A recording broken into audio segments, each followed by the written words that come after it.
И също така, тук говорим за менеджерите и лидерите, но е изключително важно за нас да се свържем с всеки отделен човек в компанията, от всяко ниво в организацията, включително и на оперативното ниво, хората, които са на производствената площадка, хората, които са в лабораториите. И това става чрез нашето ценностно предложение към служителите и кандидатите за работа при нас, тези, които искат да се присъединят към ТЕВА. Ценностното предложение към служителите всъщност е разказ за нашата идентичност, с думи и образи. Те представят компанията пред служителите, пред кандидатите, пред общностите, в които ние работим. И това ценностно предложение е важно за нас, за това как оформяме и бъдещето. И това ценностно предложение също изкристализира по подобен начин, по който са създадени ценностите.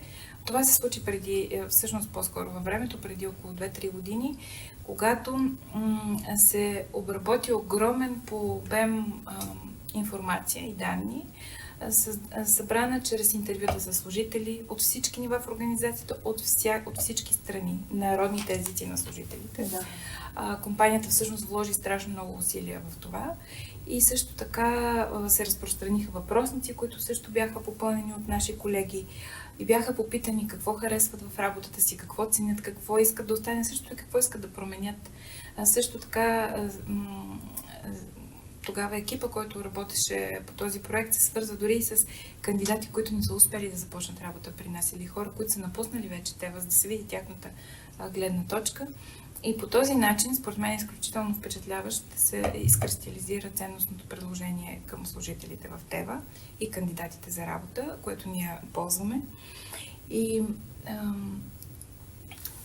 по този начин аз смятам, че ние успяхме да видим човека зад всеки служител, неговата длъжност и неговите отговорности. И по този начин и човека да види точно така. И смятам, че по този начин ние показваме връзката с ценностите и наистина можем да гарантираме, че нашите програми и действия, политики и програми наистина отразяват ценностите на компанията и ние ги живеем. Точно. Те градят един много сериозен и атрактивен работодателски бранд, ценностно предложение, което изгражда тази култура и съм сигурна, че хора с подобно мислене ще се присъединят към компанията.